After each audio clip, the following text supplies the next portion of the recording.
Les élites reviennent au pays, ils trouvent le pays en ruine, il faut le reconstruire, mais il faut savoir que tous ceux qui étaient portés en captivité, ils ne sont pas revenus au pays.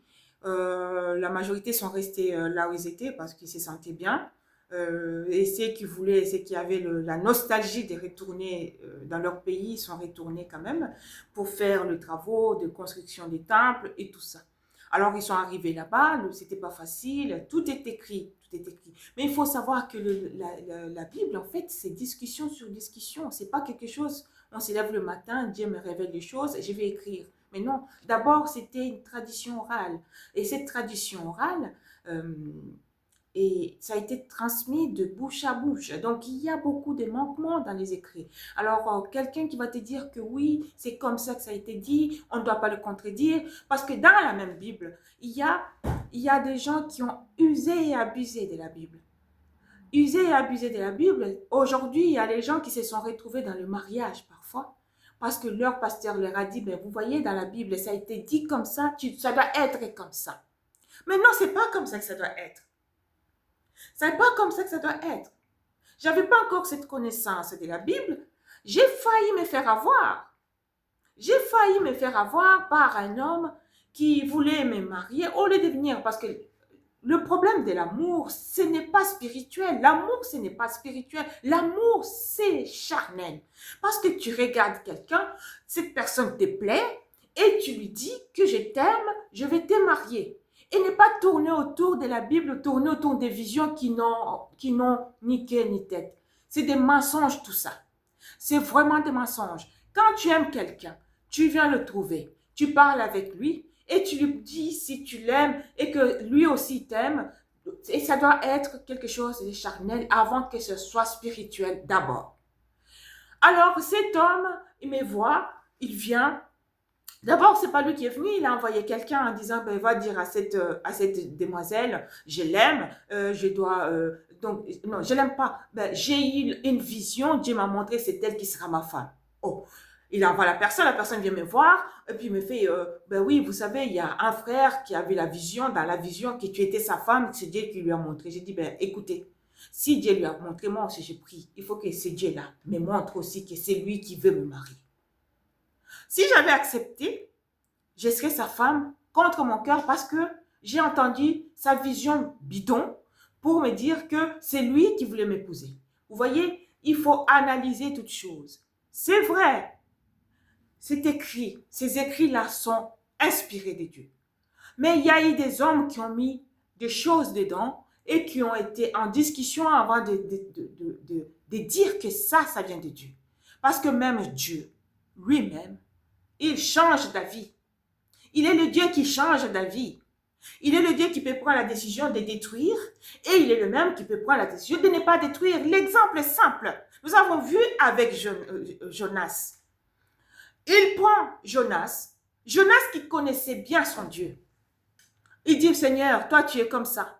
À chaque fois tu dis ça et après tu changes ta vie. À lui. Parce que Dieu aime bien les enfants qui le tiennent la tête. Hein? Oh oui, Dieu aime bien ses enfants qui lui tiennent la tête parfois, qui lui répliquent, qui rappelle à sa mémoire. Il a dit, mais vous savez, et comment tu vas lui rappeler à sa mémoire? Il faut lui dire les choses qu'il a dites et qu'il n'a pas accomplies parfois.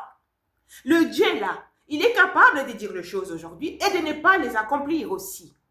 Parce que souvent on dit, Dieu est le même, qui ne change pas, et il est celui qui accomplit. Mais parfois, il dit les choses, il promet, il ne réalise pas. Il dit, rappelez-moi à la mémoire. Jonas, il va lui dire, Seigneur, tu es celui qui dit et qui change aussi. Eh bien, il avait raison, parce qu'il a envoyé prêcher à Ninive. Jonas a dit, non, j'irai pas. Te connaissant, tu vas changer d'avis et tu ne feras pas ce que tu promets. Alors, du coup, qu'est-ce qu'il dit? Il dit, ben, tu vas y aller quand même. Jonas dit, mais moi, je ne vais pas prendre. Il prend, au lieu d'aller à Ninive, il préfère aller de l'autre côté. Alors, qu'est-ce qu'il a fait? Il préfère aller à Tarsis. Ah ben, Tarsis, il prend le bateau pour fuir. Il fuit celui qui a créé le ciel et la terre. Impossible de le fuir. Il faut le tenir tête et lui regarder en face et lui dire la vérité. Lui rappeler à sa mémoire comme il a toujours dit, rappelez-moi à la mémoire. Ben, Jonas lui a rappelé en disant, mais Seigneur, tu m'envoies là-bas. Tu me mets en danger. Eh ben, tu vas dire, je vais dire tout ce que tu m'as dit. Et ensuite, tu vas changer d'avis. C'est pas possible. Je ne vais pas y aller. Il prend le bateau au lieu d'aller à Narcisse du côté du nord. Eh ben, il préfère, au lieu d'aller à Ninive du côté du nord, il préfère aller du côté de Narcisse. Taxis, du côté de Taxis. Alors, qu'est-ce qui se passe? Arrivé sur la route, eh ben, ça n'allait pas. Le créateur de cieux et de la terre l'a dit, mais moi, je t'ai dit d'aller à Ninive et pas à Taxis. Pourquoi tu vas à Taxis? Alors, à Taxis, là-bas, ah ben, ça n'a pas, il n'est pas allé, il n'est pas arrivé. Parce que le bateau, le créateur de cieux et de la terre lui a fait savoir que c'est lui le créateur. Vous voyez, c'est lui qui est la voix qui parle. La voix qui s'est révélée à Moïse, la voix qui s'est révélée à Abraham, la voix là, il lui a dit, ben, tu n'iras pas là-bas, tu vas aller à Ninive. Lui qui dit, mais non, tu sais très bien. Mais de toute façon, arrivé sur la mer, tempête arrive, vous connaissez l'histoire de Jonas, hein? On le jette dans l'eau, il se retrouve à Ninive, malgré tout.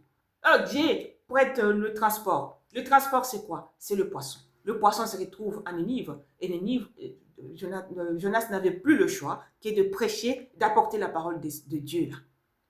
Et qu'est-ce que Dieu a fait? Il a changé d'avis comme d'habitude. Comme ses enfants reconnaissent qu'il est le Dieu, les enfants de Ninive avaient besoin d'entendre la voix.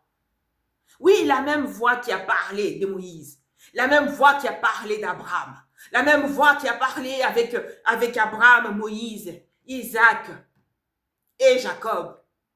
La même voix qui a dit à Jonas, va à Ninive prêcher. Eh bien, Jonas ne voulait pas, mais il y est allé quand même malgré lui. Il est arrivé là-bas. Et ce qu'il a fait, il a prêché. En prêchant, ses enfants, les enfants de Dieu qui n'avaient pas, les polythéistes qui ne connaissaient pas le vrai Dieu, ils ont quand même entendu cette parole et ils se sont convertis pour écouter et suivre la voix du Seigneur, le Créateur. Vous voyez, c'est des choses comme ça où je suis en train de vous dire que Dieu aime bien les enfants. N'allez pas vous mettre dans des couples où improbable parce qu'un pasteur s'est levé le matin pour vous dire, ben oui, c'est toi qui dois se marier avec lui. Alors que toi, dans ton cœur, ce n'était pas ça.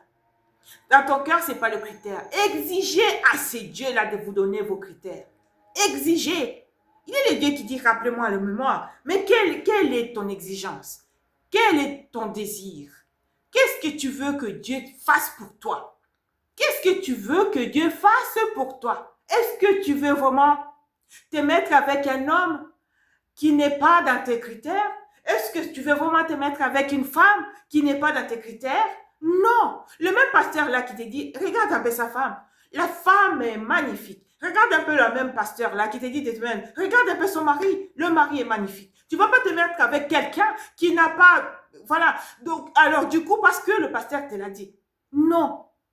Il faut savoir répliquer les choses. Dieu t'a dit ça. Mais moi, je te demande ceci.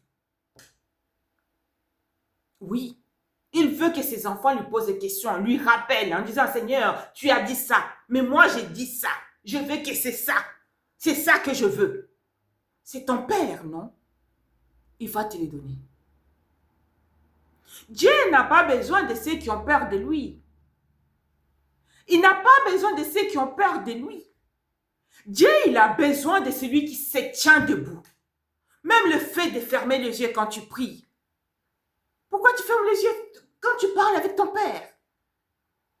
Tu le regardes, tu lui dis les choses en face. Père, je veux ça. Il te donne, il te l'accorde. Mais souvent, on est là, on n'ose même pas ouvrir la Bible. On ouvre la Bible. Il y a même les gens qui se baladent avec la Bible, ils transpirent, ils mouillent même le feuille de Bible et disent qu'en mouillant comme ça, il a la bénédiction. Et c'est faux. C'est faux. Il faut savoir lire et comprendre ce que vous avez en face de vous. Contradiction sur contradiction.